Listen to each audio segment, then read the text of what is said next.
Hey everybody, it's Lisa Purdy. I'm back with you again today covering Genesis. We are in chapter 39. And Joseph was brought down to Egypt, and Potiphar, an officer of Pharaoh, the captain and chief executor of the royal guard, an Egyptian, bought him from the Ishmaelites, who had brought him down there. But the Lord was with Joseph, and he, though a slave, was a successful and prosperous man, and he was in the house of his master, the Egyptian. And his master saw that the Lord was with him, and that the Lord made all that he did to flourish and succeed in his hand. So Joseph pleased Potiphar and found favor in his sight, and he served him. And his master made him supervisor over his house, and he put all that he had in his charge. From the time that he made him supervisor in the house and over all that he had, the Lord blessed the Egyptian's house for Joseph's sake. And the Lord's blessing was on all that he had in the house and in the field. And Potiphar left all that he had in Joseph's charge, and said no attention to anything he had except the food he ate, and paid no attention to that. Now Joseph was an attractive person and fine-looking. Then after a time, his master's wife cast her eyes upon Joseph, and she said, "Lie with me." But he refused, and said to his master's wife, "See here with me in this house, my master has concern about nothing. He has put all that he has in my care. He is not greater in this house than I am, nor has he kept anything from me, except you. For you are his wife. How then can I do this great evil and sin against God?" She spoke to Joseph day after day, but he did not listen to her, to lie with her, or to be with her. Then it happened about this time that Joseph went into the house to attend to his duties, and none of the men of the house were indoors. And she caught him by his garment, saying, "Lie with me." But he left his garment in her hand, and fled and got out of the house. And when she saw he had left his garment in her hand and had fled away, she called to the men of her household and said to them, "Behold, he, your master, has brought in a Hebrew to us to mock and insult us. He came in where I was to lie with me, and I screamed at the top of my voice. And when he heard me screaming and crying, he left his garment with me and fled and got out of the house. And she laid up his garment by her until his master came home.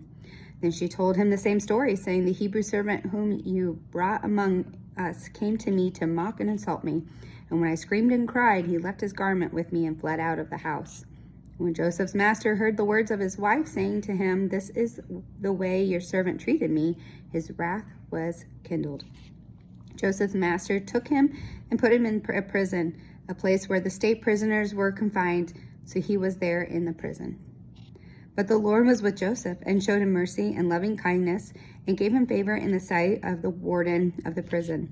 And the warden of the prison committed to Joseph's care all the prisoners who were in the prison, and whatsoever was done there, he was in charge of it.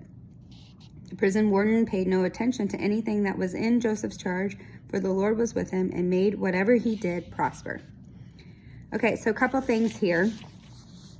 First of all, you notice it doesn't say how Joseph prayed about these situations or how he felt about these situations.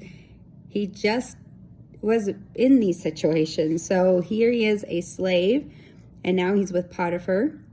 And Potiphar sees how the favor of God is on him and gives him more responsibilities, and to the point where he's like, you know what, I don't even have to watch this guy. He just does what he needs to do, and things are profitable with it. They flourish. So then it says, let me see, but the Lord was with Joseph. He was successful and prosperous man, and he was in the house of his master. The master saw that the Lord was with him and made everything he did flourish and succeed in his hand. So that's something you can pray for because it's scriptural over your own life. The other thing is, so you see that this lady is really interested in him, and she isn't getting what she wants. So she becomes a liar and tells her husband this horrible tale of what supposedly Joseph did to her. And he doesn't get to rebuttal this because of his status. and is found to be in a prison. But wouldn't you know it, it happens again where he has all this favor, and he's able to start kind of managing the prison. So this is where we left off. I think it's really important to see God's favor on his life despite the circumstances. I think a lot of people would say, oh, I don't like my job, or I don't like what I'm doing right now, or I don't like my situation. But if you take a look at some of the things that you're in, it might actually be for your good. It might be placing you for the next season. It might be teaching you something that you needed.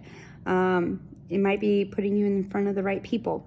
So, Joseph was true to his word, and he did what he was good at, and he did his best at everything he was supposed to do, and he remained honorable, despite a temptation that was right in front of him for multiple times. He still remained honorable and true to his word. So we don't get to see his relationship with God and how he talks with God, but we see the outcome of how God favors him and blesses him. So it's a fun relationship to kind of watch as this unfolds and see what happens in the coming chapters. I hope this helps you get into the Bible and spend time with the Lord, and know it will renew your mind as you spend time in his word. Tell me what your favorite version of the Bible is. Talk to you soon. Bye.